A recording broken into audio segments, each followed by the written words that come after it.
दो गधों की कहानी। नदी किनारे एक छोटा सा गांव बसा हुआ था।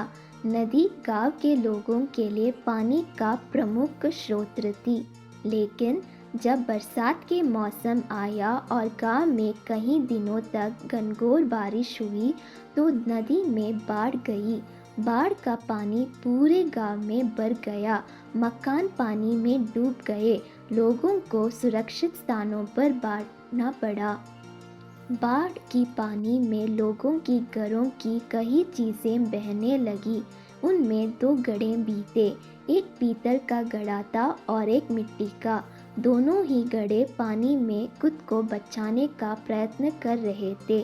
पीतल के कठोर और मजबूत घड़े ने जब मिट्टी के कमजोरी घड़े को संघर्ष करते देखा तो सोचने लगा कि मिट्टी ये कमज़ोर घड़ा आखिर कब तक खुद को डूबने से बचा पाएगा। मुझे इसकी सहायता करनी चाहिए।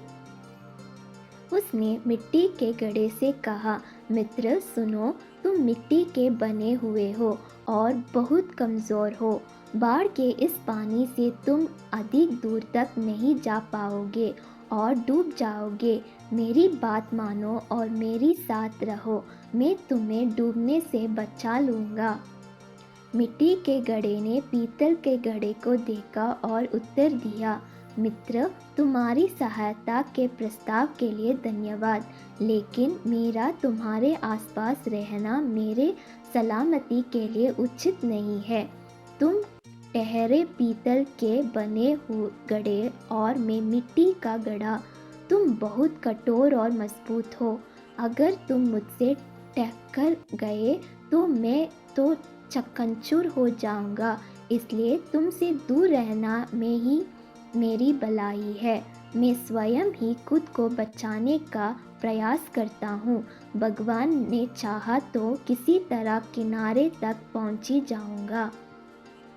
इतना कहने के बाद मिट्टी का घड़ा दूसरी दिशा में बहने का प्रयत्न करने लगा और धीरे धीरे पानी के बहाव के साथ नदी किनारे पहुंच गया।